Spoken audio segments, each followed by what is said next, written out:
The following is a special presentation of Carolina Business Review in conjunction with the University of North Carolina at Charlotte. Support for this program is provided by Blue Cross and Blue Shield of North Carolina. Who's responsible for rising health care costs? Join Blue Cross and Blue Shield of North Carolina and many others in a candid discussion at letstalkcosts.com. There is something to be said about finding serious people to facilitate a serious dialogue with the idea of addressing serious issues. Not all, but certainly much of the dominant public discourse in the country these days is shrill when it needs to be sensible. It is pandering and personal when it needs to be intelligent and non-inflammatory. It is divisive when it needs to be inclusive. And it is unattractively partisan when it clearly needs to be just and fair-minded. Welcome to the Carolinas Conversation about current business and public policy. I'm Chris William, and on this very special Carolina Business Review from the new Uptown Charlotte campus of the University of North Carolina at Charlotte, a conversation with the co-chairs of the National Commission on Fiscal Responsibility and Reform, Senator Alan Simpson and Erskine Bowles. Join us now for Telling It Like It Is. We are coming to you from the new, I might say, the University of North Carolina at Charlotte's campus in Uptown Charlotte. We're proud to be here.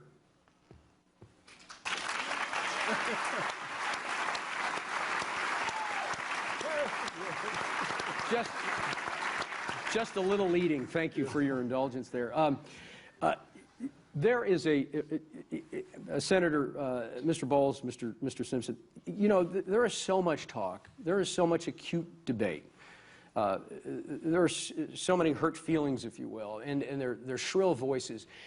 When we talk about deficits, and when we talk about revenue, when we talk about partisan and partisan politics, what do you think gets lost in this debate when the core DNA things that we really need to focus on, Senator?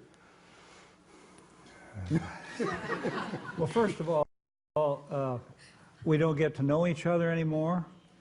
We're off raising funds day and night. Your caucus consists of how do we diddle the Democrats today or how do we diddle the Republicans today. Nothing about what do we do for America today. How do I get back in the leadership? How do I get over the top of the guy in front of me for the leadership? It's like Macbeth. They got their daggers in the back waiting to get to the top. Fundraisers, as I say, and it took us 4 months to establish trust in our commission when we started. There was ugliness, nastiness, cute remarks, sarcasm, and the theme coming out of the Democrats was, who's the biggest spending president in the history of the United States before this man? Answer, George W. Bush. Never vetoed a single spending bill in 6.5 years. Till it came to stem cell research. So after that simmered down, the other side said, but this guy, Obama, is 4 times worse than Bush with the stimulus and TARP and this and that. Finally, Erskine and I said, well, keep scrapping, and we'll just do a 2-member report, just the 2 of us. And we really meant that. And as we stuck with it, they trusted each other. We had Andy Stern, and the stereotyping that goes on now in America is disgusting. They said, is Andy Stern on your commission? Isn't he a commie? He's the union guy, isn't he? And we'd say, yeah, but he's not really a commie. He's a Democrat. And then they'd say, is Tom Coburn on your commission? That right-wing guy from Oklahoma, Dr. No? We said, yes. Guess what? Stern and Tom put together our suggestions as to what to do with the defense budget. And don't let anybody tell you, if you get into the defense budget, you're hurting the security of the United States, ladies and gentlemen. There's enough fat in there to last for everybody. So that's what we had to get through. We did, and it was a very cordial group, and 5 Democrats and 5 Republicans and 1 independent voted for it. That's 60%. That'll get you anywhere in a 60% modus, which is the filibuster. So it was tough. You know, Erskine, you were in the Clinton White House when there was a balanced budget. You were the point of the spear. You were in those dialogues. What was different then versus now? First of all, it's nice to be out of a witness protection program and to be at home. Al and I've been locked up for the last 9 months. Al says we've been very successful. We've achieved the pinnacle of our life. We pissed off everybody in America. And I think it's probably true. I like the way you did that. Yeah. Such a truth. It's really different today. The biggest difference to me was when President Clinton asked me if I would come back and serve as Chief of Staff and negotiate the balanced budget in 1997. We had a president who was committed to doing this, that was willing to put politics aside. And we had leadership in the Congress in Speaker Gingrich and Leader Lott who were willing to do the same thing. And to get it done, we had to gore a lot of oxes. But everybody thought that it was in the best interest of the country. And the leadership stepped up and we got it done. Today, the partisanship is pretty high. And it's much more difficult to get people to be willing to pull together rather than to pull apart. And as Al said, it took us about 4 or 5 months to build up trust. But once we did build up that trust, we were able to get a supermajority of this commission to vote for it. And they voted for specifics, not just generalities. And they voted to raise a little bit of revenue. About 1/4 of what we did was revenue, and 3/4 was in the form of spending cuts. And the spending cuts had to happen before the revenue could come into play. And the sum total of it yielded $4 trillion in deficit reduction. And $4 trillion is not the maximum amount we need to reduce the deficit over the next decade. It's not the ideal amount. It's the minimum amount we need to reduce the deficit in order to stabilize the debt and get it on a downward path as a percent of GDP. And as an example, we had 6 members of the U.S. Senate on our commission. 5 of them voted yes, all 3 Republicans and 2 of the 3 Democrats. And we had a very diverse group of people that ended up saying yes. The most liberal member of the Senate is probably Dick Durbin, who voted yes, from Illinois. And the most conservative, as Al said, was Tom Coburn from Oklahoma, and he voted yes. So again, they put their politics aside, and they did what they thought was right for the country. So how did, you both talked about this before, and we had the honor, actually, to be in with the students out at the university today, and had great energy out there. So how did you build that trust? What does building trust look like when you have such divergent opinions? How do you get folks to just trust each other? Well, they have to get to know each other. They have to remove the bias they have, clear a little of the political correctness out of their heads, and deal with things openly and honestly without the fear that somebody will run out the door and rat on them and put the heat on them.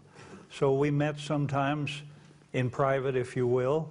It's a terrible thing to do in an American democracy, but let me tell you, don't forget, the Founding Fathers didn't allow the press within 100 yards of the building when they were doing their work. And that's why they stuck the First Amendment on the books, to take care of a bunch of guys cranking out seditious literature in a basement in Philadelphia. But don't forget, they could never have achieved anything if you have to have guys who run out of and see a light nowadays, you're like a moth. And I said, there's a television camera. Oh, God, I was thinking, wait a minute, no. Oh, it gets better, by the way. It gets better.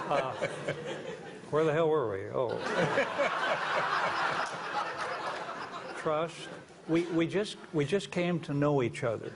And David Cote, who was an independent, I believe he was put on the commission as an independent, he got up one day after 4 months and took off his coat and said, "Who the hell are you people?" He said, if I ran a company like this, and he runs one, Honeywell, all over the world, he said, I'd be fired.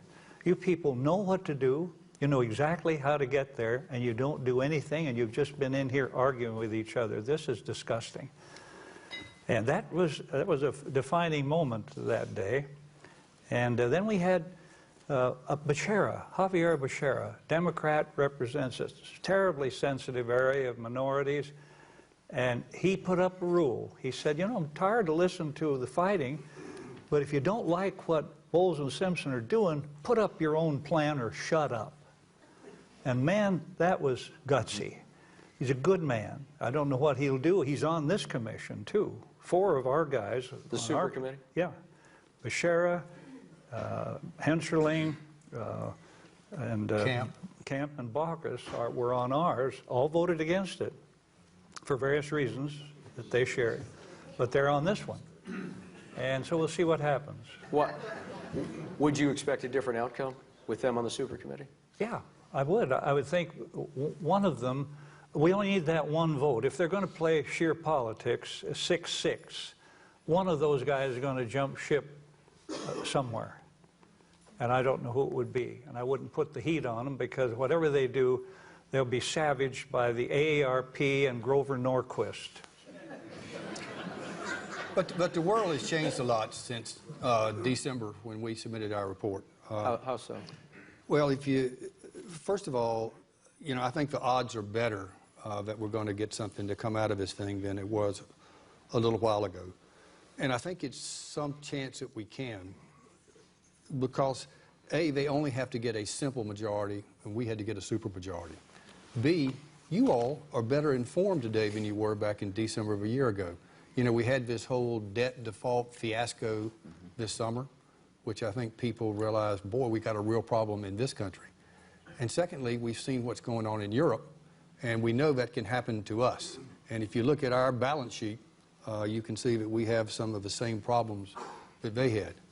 And thirdly, you have to realize that in this case, they've got a real hammer. They've got these across-the-board cuts of $1.2 trillion, $600 billion, which will happen in the defense budget, $600 in the non-defense budget, that will come raining down if they do nothing. And any time that you do across-the-board cuts, that's never the smart way to cut a budget. And I think they realize that. So I think there's a better chance they're more impelled to do something than they would be otherwise. You know, but Erskine, let's stay with you for just a second on this. I mean, you arguably know a little bit about banking, certainly about investment banking. You know how business works. Senator, you do too. But Erskine, specifically with you, why is there, and maybe you're trying to impose this with this commission, but why is there not some mechanism like there is in the for-profit free market society that Schumpeter called, the economist Schumpeter called creative destruction? Why there doesn't seem to be a creative destruction component when it comes to either a government program or just the size of government? Am I wrong to think that? I think the great Ronald Reagan said that the closest thing to eternal life on earth is a government program. And I think he was probably right. And you have to remember that when people in government talk about cutting an expense, they're not talking about the kind of cut that any of you all would do in your companies where you would spend X amount this year and X minus 5% next year. What they're talking about is, well, the forecast was to spend Y, and here's X, and I'm going to spend a little bit less than Y, so I've cut. But I actually spent more. You know, that's not a cut in my book. So it's a whole different form of arithmetic you have to learn when you go to Washington. Senator? Well, I think we have, speaking of arithmetic, nobody understands what a trillion is. So when you start with a trillion, their eyes glaze over. A trillion is 1,000 billions. Here's one, without getting into religion, of course. The Big Bang Theory of the universe happened 13 billion 600 million years ago, and that's a third of a trillion, and we owe 16 of those babies. Now no, there's really nothing funny about that. We owe 16, it's 15 today. Somebody said they read 15, but they don't forget they extended the debt limit. That's what they did to get to this point. It'll be 16 trillion bucks. Not only that, but the unfunded liabilities of this entire government. The guarantee pension fund is broke. This is broke. That's broke. Fannie Mae, Freddie, they're all broke. They're government-sponsored entities. And the unfunded liabilities of all of the programs of the U.S. is $63 trillion. It is amazing. One of the ways we were successful is that we put aside the false arithmetic and we got people to focus on reality. And when you focus on reality, it's a pretty harsh lesson for America. Al and I came to the opinion that we face the most predictable economic crisis in history, that this fiscal path we're on is simply not sustainable. And if you were to try to think of an analogy, these deficits of over $1 trillion a year they're like a cancer, and they truly will destroy the country from within. And if I was just to give you one arithmetic example, take last year. We're not talking 20 years ago or 20 years in the future, last year. And you look at 100% of the revenue that came into the country. 100% of it was consumed by our mandatory spending and interest on the debt. Mandatory spending is principally the entitlement programs, Medicare, Medicaid, and Social Security. That means every single dollar we spent last year on these two wars, on national defense, homeland security, education, infrastructure, high value added research, every single dollar was barred, and half of it was barred from foreign countries. That is a formula for failure in any organization.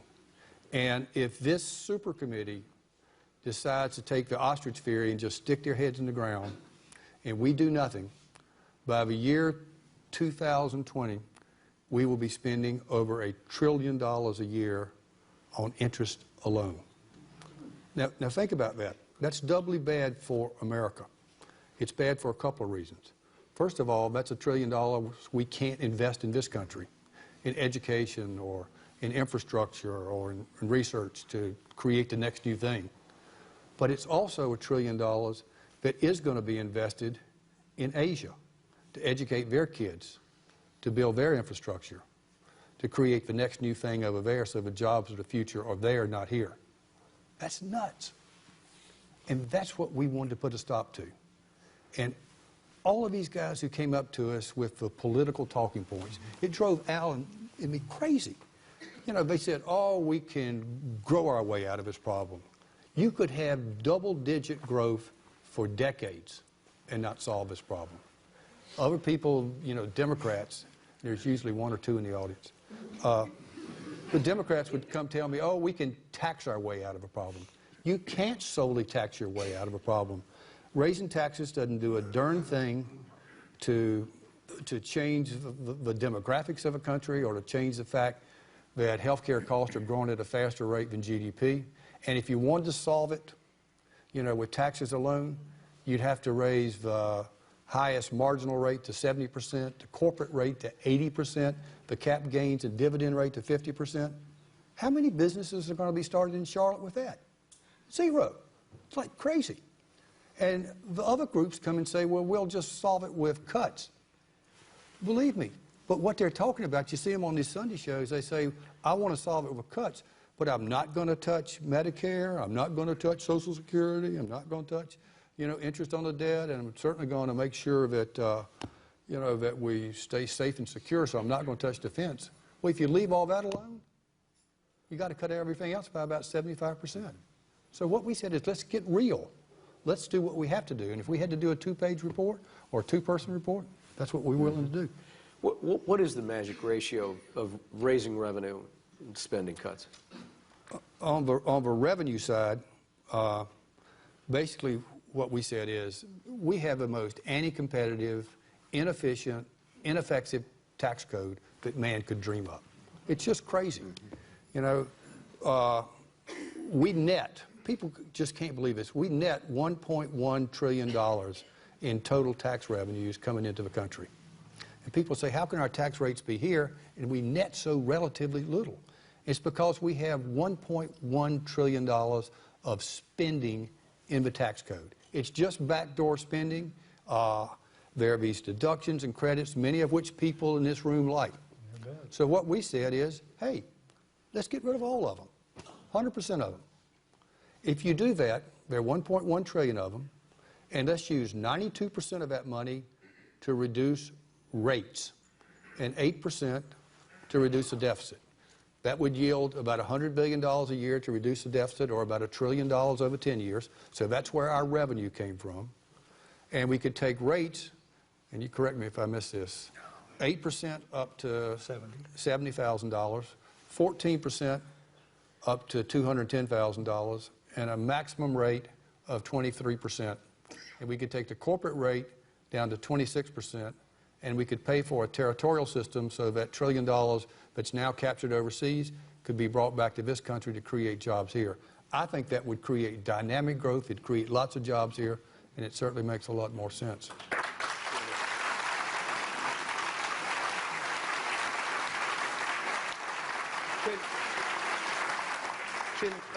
North Carolina Treasurer Janet Cowell was here, and she gave me a question, which I thank you, Madam Treasurer, for that, by the way. And the question was, and I like this, can we get back to bipartisan collaboration without structural congressional reform? Will it work? There have always been terrible struggles of partisanship. I mean, nobody has caned anybody lately. That happened with the South Carolina delegate years ago. He died of the injuries later. No one has risen on the floor and described their colleague, my genial colleague, as a rancid tub of lard. That's actually in the congressional record. It's always been there. And the intensity of it is different now in your city council, this lovely county commissioner, chairman. This didn't start in Congress. It starts in the school board, in the city hall, and the county commissioners. People are nasty, and they come in nasty, and they get up and they shout. And you know, I've always said that in the general public or your church or your business, 15% of those people are screwballs, lightweights, or boobs. and you must have those people represented in Congress. They have to be there. I love that. But I'll tell you, the bitterness is tougher because of radio talk shows and television. People talking across each other, vicious stuff, lying. I mean, absolute lying on the right and the left, getting people all worked up, and they make a ton of money off of you and me. That's what they do. They're entertainers. They don't have any facts usually. They just come in there to get everybody worked up. Everything we have suggested, or any group in America has suggested to do something with Social Security, doesn't affect anybody over 60, and I get the most vicious letters from people over 60 and 70 and 80, foul, I mean foul stuff. I'm good at that, but boy, I tell you. And they don't care about their grandchildren because they don't get a thank you at Christmas. And they walking on their pants with their caps on backwards, listen to Snoopy, Snoopy, Poop Dog, and Enema Man.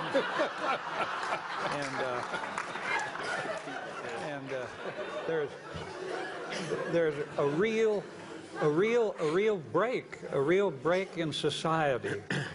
And all let me get to this one quickly, give me an instant. We're trying to make Social Security solvent for its own sake. And look at these ARP ads. Here's this old coot being paid a fortune. He goes, "We know where you are. We vote. We'll find you." I mean,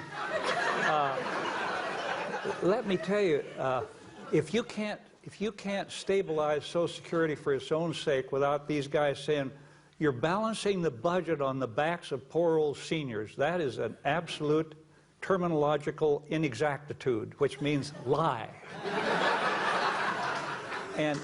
And so what Erskine and I say, we say we're going to stabilize it for 75 years for the young people that we met today, wonderful young people. And by doing that, we give 125% of poverty to the lowest 20%. We give an extra kick for 80 to 85, 1% extra. We raise the wages subject to the tax to 190 grand over 10 years. We changed the cost of living index to a more relevant, market-oriented thing. We do these things. We change the bend points to make it more progressive so the rich guy pays a little more. We take care of the guy who can't work, he's burned out, we don't raise his retirement. And then we do a hideous, hideous recommendation. We will raise the retirement age to 68 by the year 2050. We want to give people a chance to get ready. Yeah. And the AARP said, well, how will people get ready? We said, I don't know, they'll just have to somehow. But the retirement age will go to 67 in the year 27. And this program started in the 30s, and the retirement age was 65 because life expectancy was 63. Roosevelt was pretty smart. He was. Yeah. And now the life expectancy is 78, and we can't do anything. And 16 people were paying into the system when I was struggling for the university. Well, don't yawn, Du Bois. I saw you over there. You just get up, and Lisa, give him. 16 people were paying into the system when I was a freshman at the university and one taking out. Today there are 3 people paying into the system and one taking out, and in 10 years there'll be 2 people paying in and one taking out. And the AARP said they would help us. They haven't done one lick, not one lick. And so listen to the AARP and do nothing, and there isn't a statistician or an actuary that will tell you that in the year 2036 you'll waddle up to the window and get a check for 23% less. And I think that's rotten, absolutely rotten. And that's where they are. And it's going to get less every year after that. And the law says you don't get the scheduled benefits, so tear that baby up if you got gray hair. You'll get only the payable benefit. And you can sue or shriek or go into the streets, and that's all you're going to get. And that's tough in my mind. I think that stinks. Senator Erskine, you know, you talk about 2 things here. You talk about tactical politics, and you talk about behavior.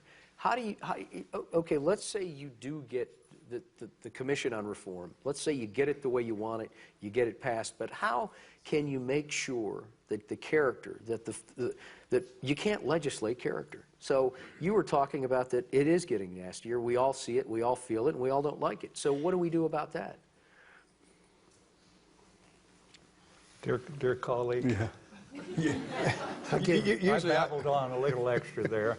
You were going to let me get my foot deeper and deeper into it. I like Go ahead, answer the damn question.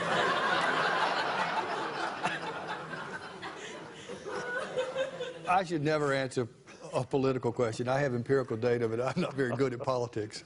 Al and I have something in common. Both of our fathers ran for governor, and both of us ran for the Senate. We had a little bit different results, but so I don't usually do the political questions. It's really tough today, and I think one of the things that makes it really hard is over time, as the districts, particularly the congressional districts, have been divided up, they become either predominantly Republican or predominantly Democrat districts. And the elections held in the primary, not in the general election. And so, at least in Congress, you end up with people that are pretty far to the right and pretty far to the left. And you don't have as many people left in what I would call the sensible center. And therefore, it's much more difficult to get anything done. We have some really big problems in this country. This is one of them, for sure. But we also have an infrastructure that's crumbling. We have an education system that's not producing a globally competitive product. We have a healthcare system that's absolutely ludicrous. We have an energy program that doesn't have a plan and doesn't have a way to break our reliance on overseas petroleum. You know, these are big problems that we got to face up to. And what drives me crazy, it's our generation that ought to do this. And we can't leave it to the next generation of people who will sit in these seats 20 years from now, because it'll be too late. So that's what we're trying to do. We're trying to bring these big issues to a forefront and say, let's do our part. Let's have a little bit of sacrifice in all of these areas in order to make the country stronger and better able to compete globally in the future. And I think if we do it...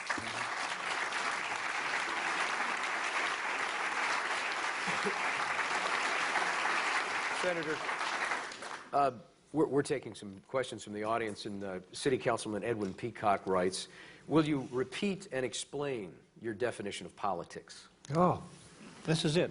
It's very short. It's all mine. In politics, there are no right answers, only a continuing flow of compromises among groups, resulting in a changing, cloudy, and ambiguous series of public decisions where appetite and ambition compete openly with knowledge and wisdom.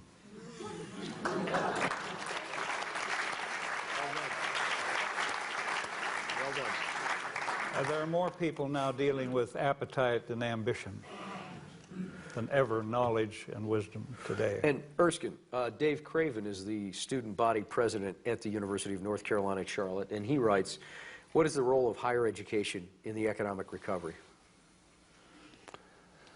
Hey, look, today we live in a knowledge-based global economy, and there's no question about that. And if we don't make sure that our young people have the knowledge and skills they need to compete, then we're going to be left by the wayside. It doesn't mean we have to spend money willy-nilly. When I had Tom's job, when I was president of the university, you know, I used to go around all the time saying, gosh, we have to make smart investments in education if we're going to be competitive. And one of the things I wanted to do was to make sure that we at the university admitted that we were not only part of the solution to the problems for K through 12, but we were also part of a problem. And by that I meant, you know, we produce most of the teachers. And I felt we had to produce not just more teachers, but better teachers and more math and science teachers. And so we embarked on a program to do that and to reform our schools of education.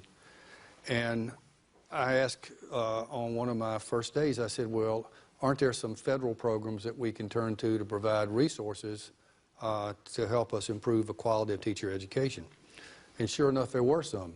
There were 82. Now, do we need 1 or 2 or 3 really good programs? You bet. But we don't need 82. We do $1.5 billion worth of research at the University of North Carolina. Is all of that high value-added research? Absolutely not. We live today in a world of limited resources. And limited resources mean one thing: priorities, choices. I told somebody it's a little bit like this Nobel Prize winning scientist Ernst Rutherford said when his Nobel project was running out of money. He turned to his team and said, hey, we're running out of money. Now we got to start thinking. Well, that's what we are, America. We're running out of money. We got to start thinking. It's no different than when you go through a leveraged buyout or when you're trying to operate a business and your revenues have gone down, as ours have, and your expenses are going up. You've got to make choices. You've got to set priorities. And if we don't do that in our generation, we're going to leave a mess to the next generation for sure. Jim Babb, thank you, Jim, wrote another question. By the way, if you have a question, hold your card up.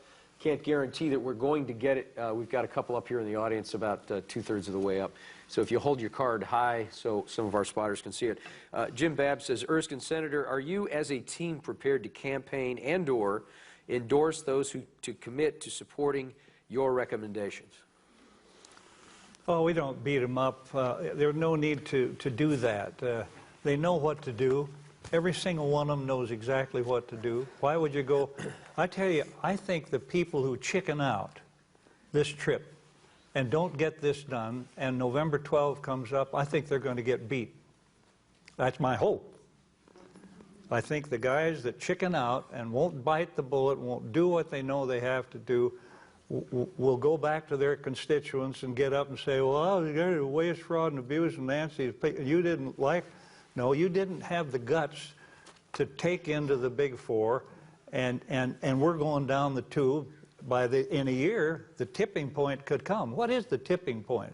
Erskine, you remember Durbin kept asking that. Where's the tipping point?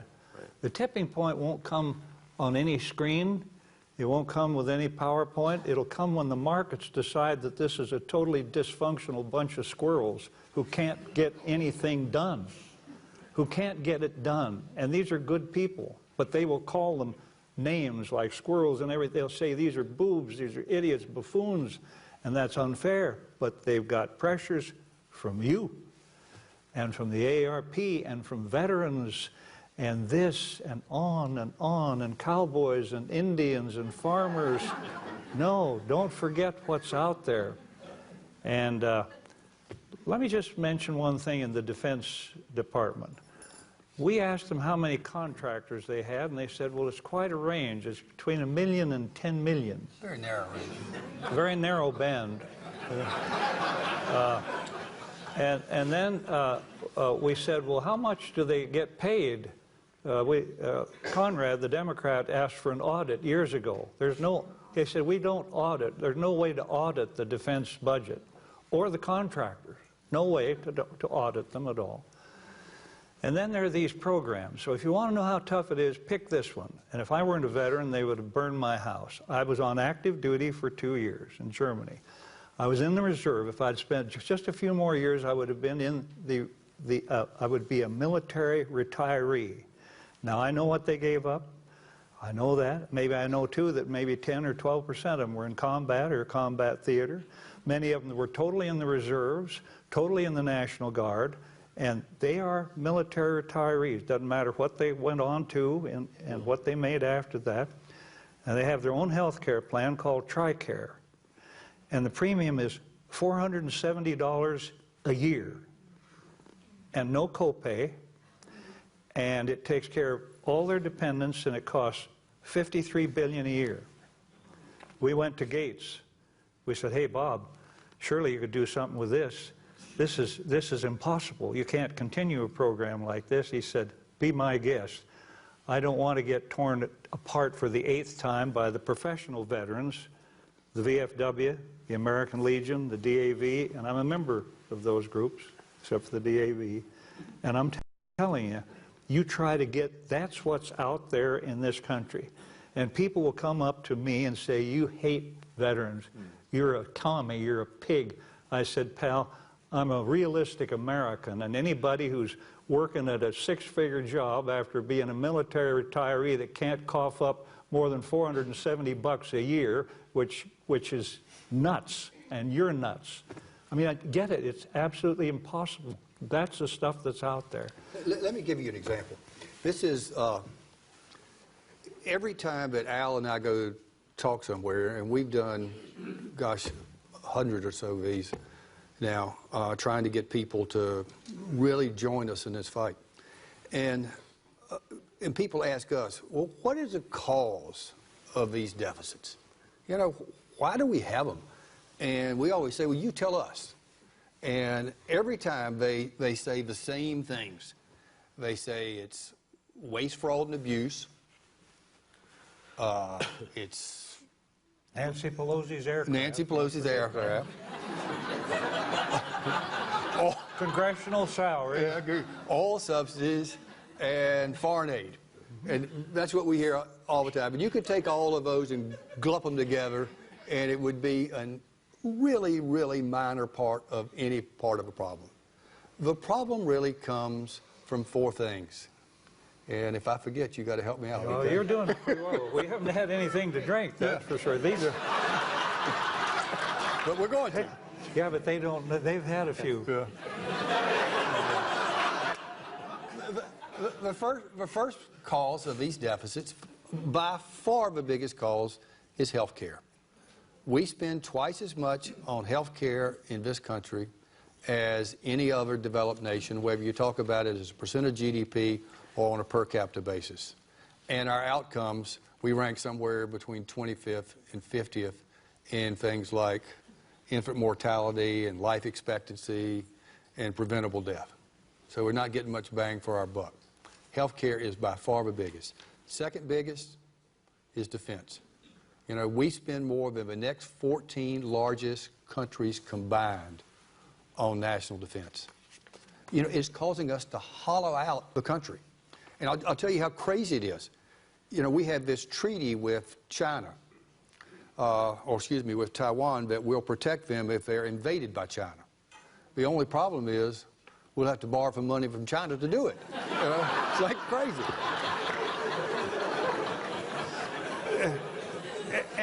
And even Admiral Mullen, the chairman of Joint Chiefs of Staff, says, you know, that our biggest national security problem is these deficits because they just eat up all the resources we need. The third biggest problem is one we've already talked about, is we give away half of our tax revenue in the form of tax earmarks, you know, deductions and credits. And we have this totally anti-competitive tax code. And the fourth is, boy, interest on the debt, you know, compound interest. And, you know, some of you here in this room have lived with compound interest. And it is an enormous problem this country faces. And if we don't face up to this debt, all of these are going to come home. Let me just, if I might, let me just mention Medicare, because people bring it up, say it's precious, and the AVRP and all that. You've heard me babble on it. But let me tell you why you know here that it can't work. Because you know people who have had a $150,000 heart operation and don't even get a bill. And they have Medigap, and they have this, and they don't get a bill for anything. Well, why the hell wouldn't you show up at your doctor continually if you never get a bill when you're on Medicare, regardless of your net worth or your income? And people say, well, how do we protect the old people? Well, I tell you what we do. We start affluence testing people. And if you got a wad, you're going to pay something for something that you have, an operation. They'll say, well, that's unchristian and undemocratic and evil. Okay, but let's look at it. We're going to take care of pre-existing conditions in children, and that might live to be 60. This is not a nasty statement. One person in the United States weighs more than the other two. We have diabetics 1, diabetes 2. We got people who choose to do booze and get heart disease. We got people who choose to do tobacco and do it. We got kids now dipping into a bowl and doing pharma parties, and we don't even know what the hell they're frying, but they're using their grandparents' prescription drugs to happy up. And they're frying themselves. And we're going to take care of all that. Well, I tell you, then we're going to have to do something that's very painful for me. You're going to have to do tort reform. I got 2 trial lawyer sons. I started the Wyoming Trial Lawyers. I'm ready to do that.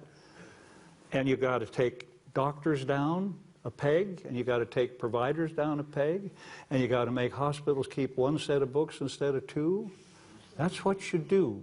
This is very popular material. And that's where it is. It's beyond your comprehension. And Medicaid, beautiful woman in our town, 92 years old, she didn't have any money.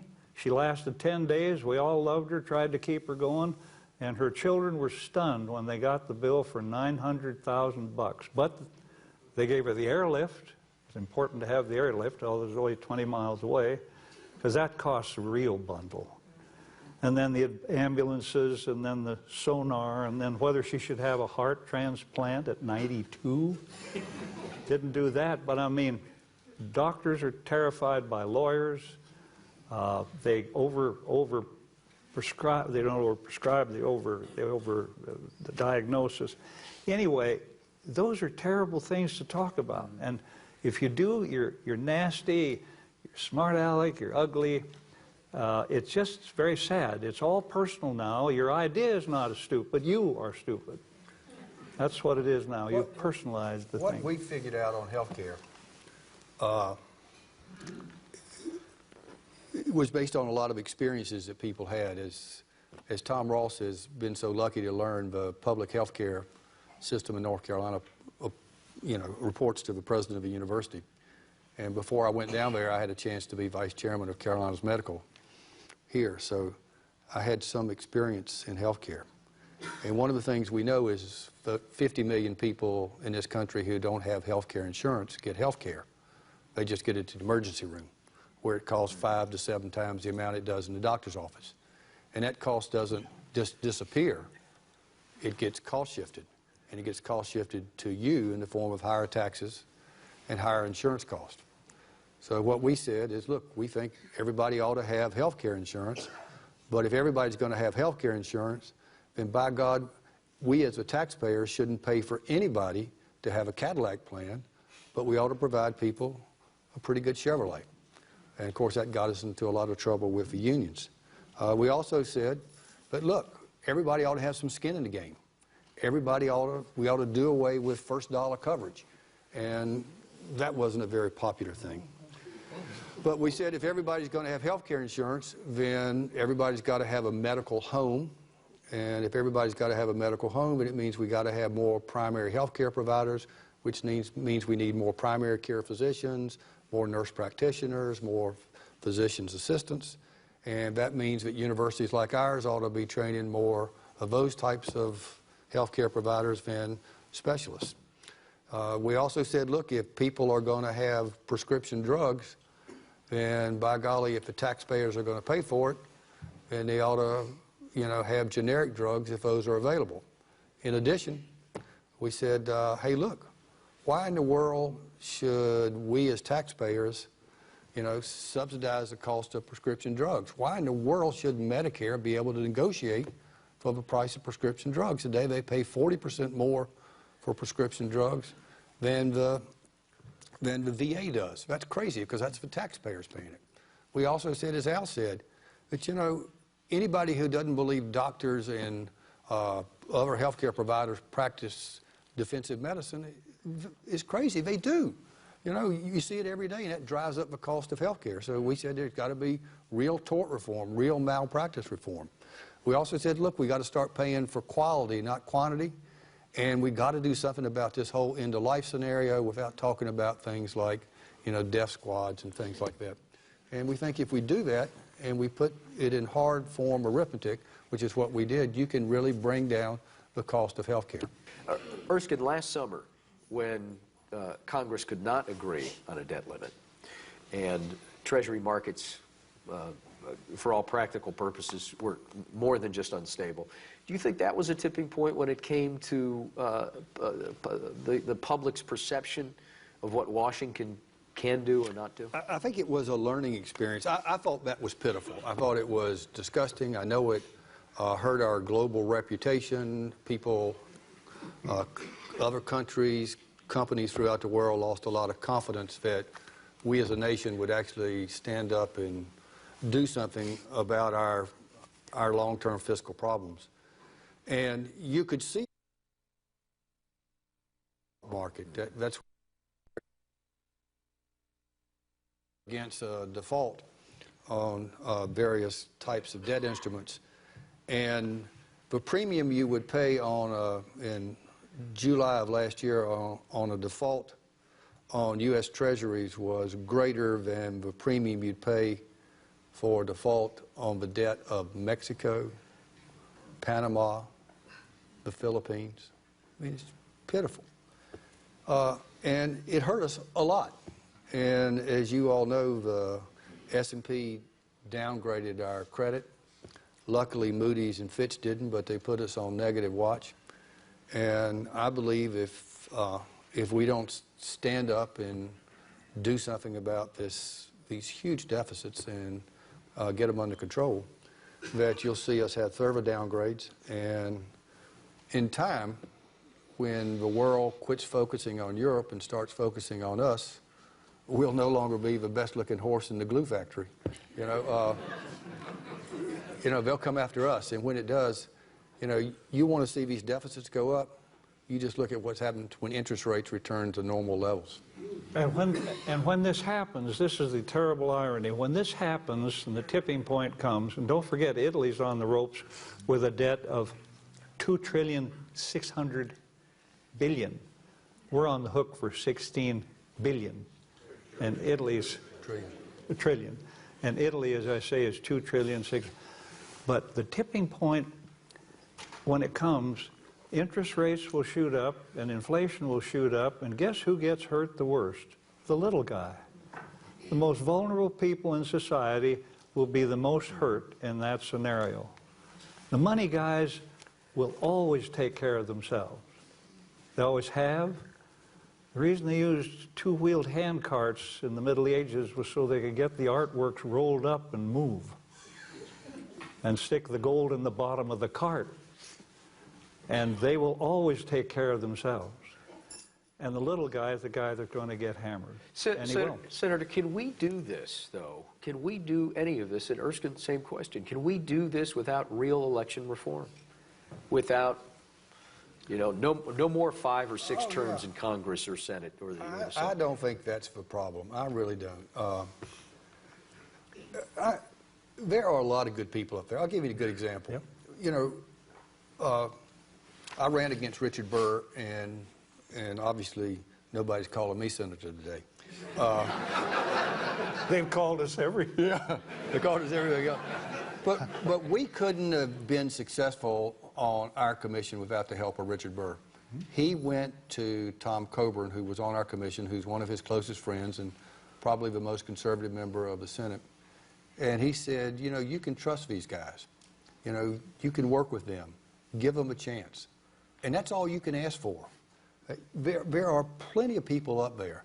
Again, everybody understands the arithmetic. All those guys get the economics. I've worked with every single member of this super committee, and we know them well.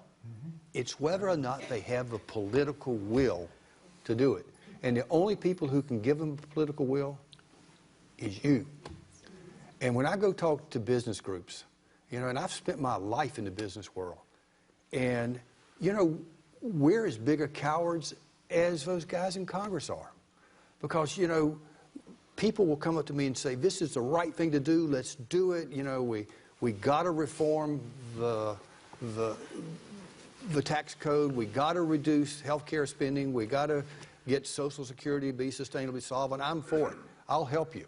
And then they go talk to their Washington lobbyist, and the Washington lobbyist says, oh, you can't do that, because if you do that, you know, they may get mad at us, and they won't help us on this one deal.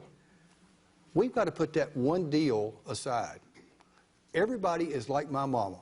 My mama told me, she said, Erskine, I'm so proud of you. You're doing everything just right. You're being fiscally conservative. Your daddy be proud of you, but don't mess with my Medicare. You know? Senator, we literally have about a minute left. Do you want to add to that? I'm just saddened when I go, and when Erskine and I wandered around the campus for a year, there were guys that I really respected, and I do to this day, both parties, who said, save us from ourselves. How would you like to hear that from your elected representative? And they meant it. They weren't fooling at all. They have the heat. And let's just deal with one other little bit of heat. There's a guy wandering the earth in his Messiah robes named Grover Norquist.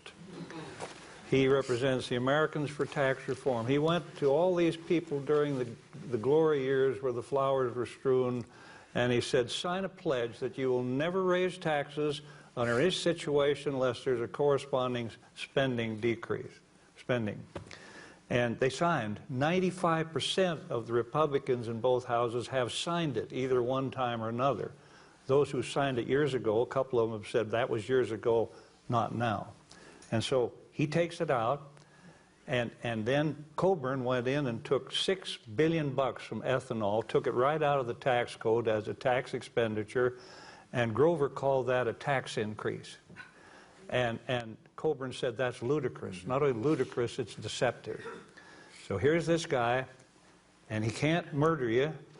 He can't burn your house. The only thing he can do to you is defeat you for re-election. And if that means more to you than your country in extremity and doing something, you shouldn't be in Congress. Nicely said.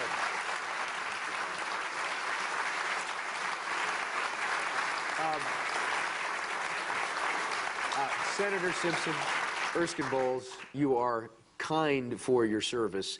If you have not read this, there is an executive summary in there. There's no reason why you should not read this Commission on Fiscal Responsibility and Reform. I would highly suggest it. You can get into the dialogue. You can get into the debate. Gentlemen, thank you once again. Alan Simpson and Erskine Bowles, good night, and thank you. Thank you, sir.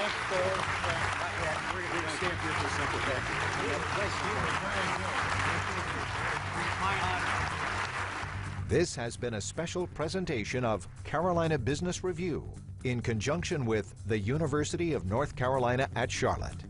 Support for this program was provided by Blue Cross and Blue Shield of North Carolina. Who's responsible for rising health care costs? Join Blue Cross and Blue Shield of North Carolina and many others in a candid discussion at letstalkcosts.com. And by viewers like you. Thank you.